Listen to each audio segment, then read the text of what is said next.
கொடுப்பாங்க, ப்ரீநப்ஷியல் ஃபார்ம் என்று சொல்லி. அதில் ஒரு கேள்வியே இருக்கும், குழந்தை வேண்டாம் என்று நீங்கள் திட்டமிடுகிறீர்களான்னு. ஆமாம், குழந்தை வேண்டான்னு திட்டுறோம் அப்படின்னு சொன்னீங்கன்னா கல்யாணத்தை ஸ்டாப் பண்ணிடுவாங்க. ஏன்னா கல்யாணம் செய்வதுடைய முக்கியமான நோக்கம் குழந்தை செல்வத்தை பெற்றுக்கொள்வது.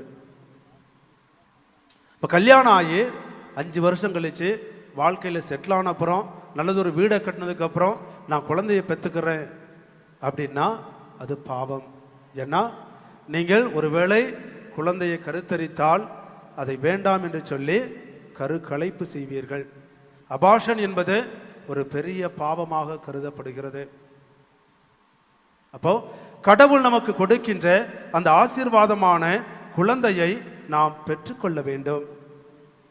குழந்தையை பெற்றுக்கொண்டு நாம் மகிழ்ச்சியோடு வாழ வேண்டும். திருப்பாடல் 127:3 சொல்லுகின்றது, பிள்ளைகள் என்பவர்கள் ஆண்டவர் கொடுக்கின்ற ஆசீர்வாதம். Praise the Lord, praise the Lord, praise the Lord. குழந்தை செல்வம் என்பது கடவுள் கொடுக்கின்ற ஆசீர்வாதம். அந்த ஆசீர்வாதத்தை வேண்டாம் அப்படின்னு ஒதுக்கக்கூடாது. ஏன்னா ஒரு சிலர் குழந்தை வேண்டான்னு அபாஷம் பண்ணுறாங்க, ஒரு சிலர் குழந்தை வேணும்னு தவம் இருக்கிறாங்க. குழந்தை என்பது கடவுள் கொடுக்கின்ற ஒரு பெரிய ஆசீர்வாதம். குடும்ப வாழ்க்கையிலே பார்க்க